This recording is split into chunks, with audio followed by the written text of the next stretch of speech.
Assalamualaikum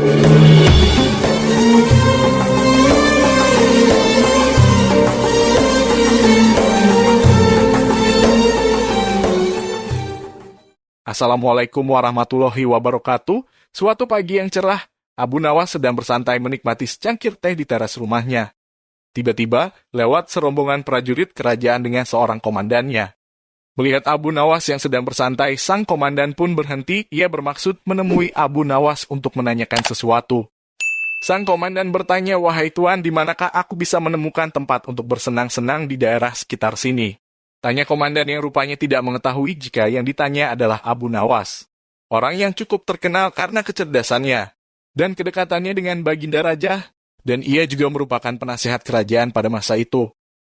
"Kalau tidak salah di sebelah sana," jawab Abu Nawas. "Di manakah tempat itu?" tanya salah seorang prajurit yang lain dengan nada tinggi dan tidak menghargai. "Pergilah ke arah sana, lurus tanpa belok-belok, maka kalian akan menjumpai tempat untuk bersenang-senang," jawab Abu Nawas. Tanpa mengucap terima kasih dan permisi, rombongan tentara kerajaan itu akhirnya menuju tempat yang sudah ditujukan oleh Abu Nawas tadi. Setelah beberapa saat, mereka semua kaget karena tempat yang mereka temukan bukanlah tempat bersenang-senang. Tapi sebuah kompleks kuburan yang sangat luas. Hal ini tentu saja membuat para tentara marah karena merasa telah dipermainkan oleh pemuda tersebut. Mereka kemudian kembali lagi ke rumah Abu Nawas dan menemuinya. "Wahai Tuan, kenapa engkau berani sekali membohongi kami?" tanya sang komandan geram. "Siapakah engkau ini berani sekali membohongi kami?" tanya salah seorang prajurit. "Aku adalah abdi," jawab Abu Nawas. Mendengar jawaban itu, membuat komandan dan para prajurit semakin geram dan marah. Prajurit tangkap dia, perintah komandan dengan tegas. "Engkau akan aku bawa ke panglima kami untuk diberi hukuman atas perbuatan bohongmu," kata komandan.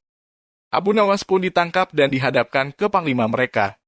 "Wahai panglima, kami telah menangkap seorang pembohong yang berani membohongi pasukan kerajaan," kata komandan. "Alangkah lancangnya si tuan ini karena sudah berani berbohong pada pasukan kerajaan," lanjut komandan. Mengetahui orang yang dihadapkan adalah Abu Nawas, panglima bersikap biasa saja.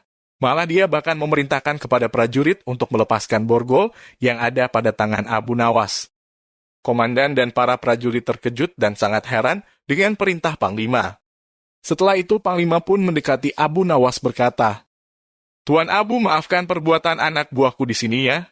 Karena mereka tidak tahu jika yang ditangkap adalah Tuan Abu," kata panglima itu dengan sangat lembut.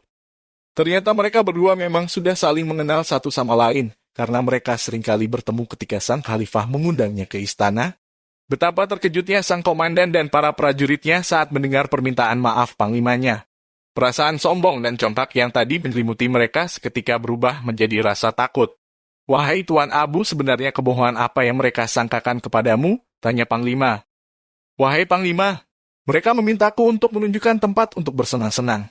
Tentu saja aku tunjukkan kuburan karena kuburan adalah tempat yang lebih baik bagi orang-orang yang taat kepada Allah Subhanahu wa Ta'ala.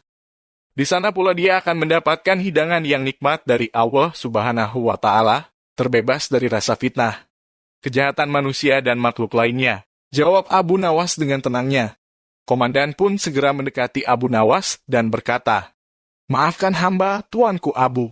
Andai saja aku mengetahui sebelumnya bahwa Tuan adalah Tuan Abu, tentu kami tidak akan berani membawa Tuan ke hadapan panglima." Kata komandan lagi, "Wahai komandan, apakah aku telah membohongi kalian?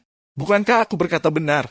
Aku adalah abdi, dan setiap orang adalah abdi Allah Subhanahu wa Ta'ala, termasuk kalian semuanya. Oleh sebab itu bersikaplah sopan pada setiap orang yang kamu temui, tanpa harus membeda-bedakan," kata Abu Nawas. "Anda benar, Tuan," jawab komandan. Komandan dan prajurit yang telah menangkap Abu Nawas merasa malu jadinya. Sebagai permohonan maaf, mereka kembali mengantar Abu Nawas pulang ke rumahnya kembali. Apa kesimpulanmu dari kisah ini? Coba tulis di kolom komentar. Terima kasih sudah menonton. Like dan subscribe itu sangat berarti bagi kami untuk menambah semangat membuat video yang islami, menarik, dan lebih bermanfaat lainnya. Wassalamualaikum warahmatullahi wabarakatuh.